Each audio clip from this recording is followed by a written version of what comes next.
Capítulo 23. Como crescemos?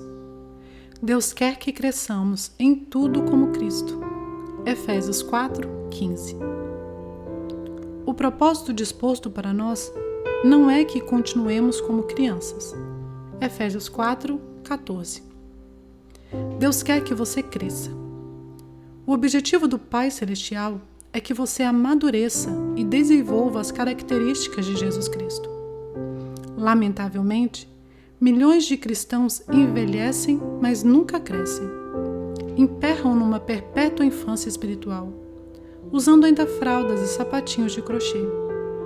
Isso ocorre porque nunca pretenderam crescer. O crescimento espiritual não é automático. É necessário um compromisso intencional. Você deve querer crescer, decidir crescer, esforçar-se para crescer e persistir em crescer. O discipulado, processo de se tornar semelhante a Cristo, sempre começa com uma decisão. Jesus nos chama e nós respondemos. Venha, seja meu discípulo, Jesus lhe disse. Então, Mateus levantou-se e o seguiu. Quando os primeiros discípulos escolheram seguir Jesus, não compreendiam todas as implicações da decisão que haviam tomado. Simplesmente atenderam ao convite do Mestre. Isso é tudo o que você precisa para começar. Decidir tornar-se um discípulo. Nada influencia mais sua vida que os compromissos que você escolhe assumir. Eles podem fazê-lo crescer ou destruí-lo, mas sempre serão determinantes para você. Diga-me com que você está comprometido e eu lhe direi onde você estará em 20 anos. Tornamo-nos aquilo com que estamos comprometidos. É nesse estágio de comprometimento que a maioria das pessoas perde o propósito de Deus para a sua vida. Muitos têm medo de se comprometer com qualquer coisa e simplesmente ficam vagando por aí. Outros assumem compromissos superficiais, com valores conflitantes, o que leva à frustração e à mediocridade. Outros se comprometem inteiramente com objetivos seculares, como enriquecer ou ficar famoso, e acabam desapontados e amargos. Toda escolha tem consequências eternas. Logo, é melhor que você escolha sabiamente. Pedro adverte: já que tudo ao nosso redor se derreterá, que vida santa e piedosa devemos viver? A parte de Deus e nossa parte. Tornar-se semelhante a Cristo é o resultado de escolhas em conformidade com Ele, na dependência do Espírito para consumá-las. Uma vez que tenha decidido seriamente se tornar semelhante a Cristo, você deve começar a agir de maneira diferente. Precisará se livrar de alguns procedimentos antigos, desenvolver novos hábitos e intencionalmente mudar o modo de pensar. Esteja certo de que o Espírito Santo o ajudará nessas mudanças. A Bíblia diz: ponham em ação a salvação de vocês com temor e tremor, pois é Deus quem efetua em vocês tanto o querer quanto o realizar, de acordo com a boa vontade dele. Esse versículo mostra as duas partes do crescimento espiritual: pôr em ação e efetuar. A primeira é nossa responsabilidade. A segunda é o papel de Deus. O crescimento espiritual é um esforço de cooperação entre você e o Espírito Santo. O Espírito de Deus trabalha conosco, não apenas em nós. Esse versículo direcionado aos cristãos não se refere à salvação, mas ao crescimento na fé. Ele não aconselha empenho pela salvação, porque você não pode acrescentar nada ao que Jesus já realizou. Quando põe em ação o corpo, você exercita para desenvolvê-lo, não para conseguir um corpo. Quando sua mente é posta em ação para resolver um quebra-cabeça, você já possui todas as peças. Sua tarefa é juntá-las. Fazendeiros agem sobre a terra, não para obter terra, mas para desenvolver o que já possuem. Deus deu a você uma nova vida e agora é responsabilidade sua desenvolvê-la com temor e tremor. Isso significa levar seu crescimento espiritual a sério.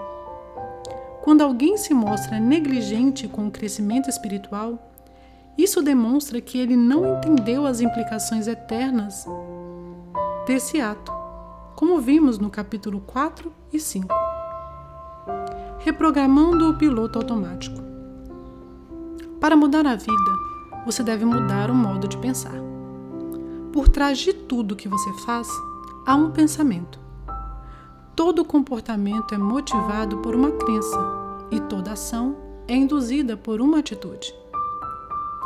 Deus revelou isso milhares de anos antes de os psicólogos chegarem à mesma conclusão. Tenha cuidado com o que você pensa, pois a sua vida é dirigida pelos seus pensamentos. Imagine-se viajando de lancha, num lago, com o piloto automático ajustado para o leste. Se você decidir dar a volta e rumar para o oeste, há duas formas possíveis de mudar a direção do barco. A primeira é agarrar a roda do leme e forçá-la manualmente a virar para o lado oposto do que está programado no piloto automático. Com total autocontrole, você até poderá dominar o piloto automático, mas sentiria constante resistência. Seus braços acabariam por se cansar do esforço e soltaria a roda do leme. E a lancha instantaneamente voltaria a rumar para leste, conforme o programado. É isso que acontece quando você tenta mudar de vida pelo autocontrole. Você diz: vou me esforçar a comer menos, fazer mais exercícios, deixar de me atrasar e de ser desorganizado. Sim, o autocontrole pode produzir mudanças no curto prazo, mas cria uma constante pressão interna, já que você não tratou a raiz do problema. A mudança não é natural, então você acaba por desistir, abandona a dieta, deixa de se exercitar e rapidamente retorna aos antigos padrões. A segunda maneira é mais rápida e fácil.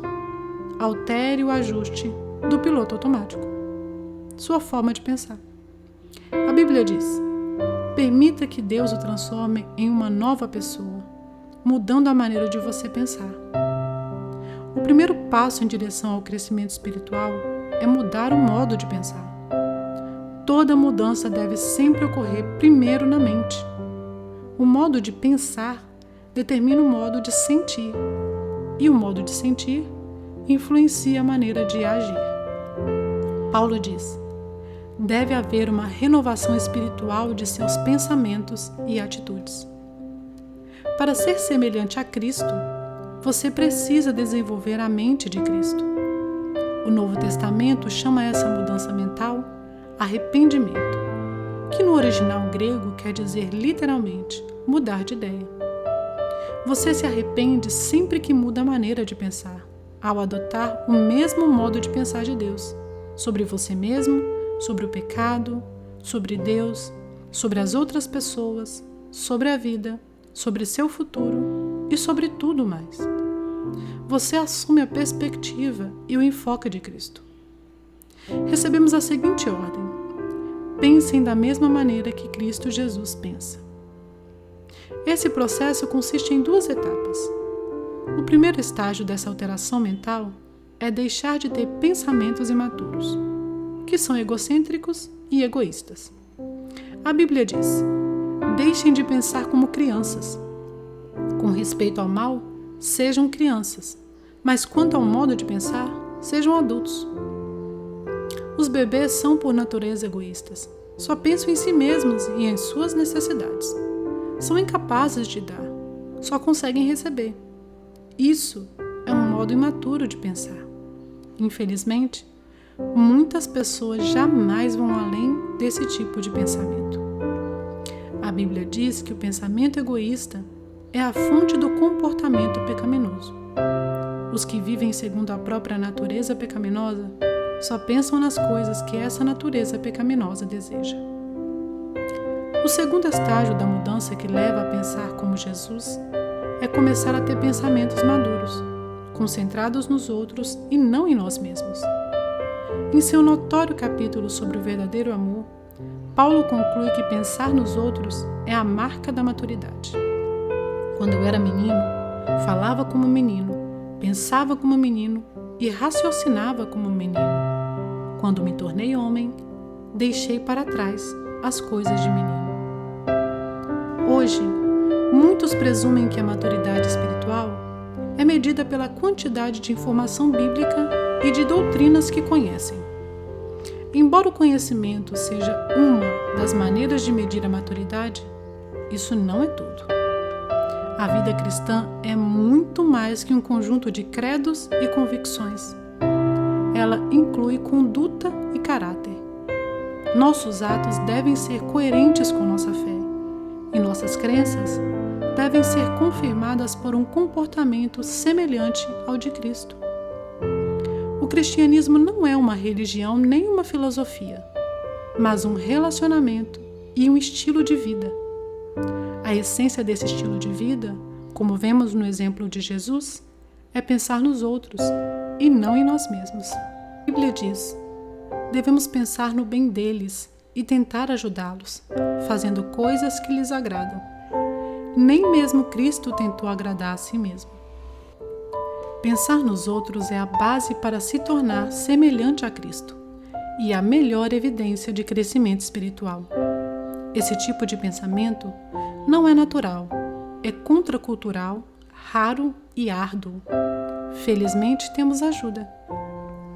Deus nos deu o seu Espírito.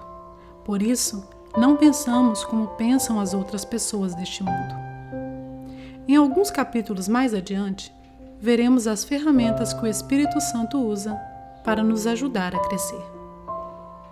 23º dia. Pensando sobre meu propósito de vida. Um item para reflexão. Nunca é tarde demais para começar a crescer. Um versículo para memorizar. Deixem que Deus os transforme por meio de uma completa mudança da mente de vocês. Assim, vocês conhecerão a vontade de Deus, isto é, aquilo que é bom, perfeito e agradável a Ele. Romanos 12:2. Uma questão para meditar. Em que área preciso parar de pensar do meu jeito e começar a pensar do jeito de Deus?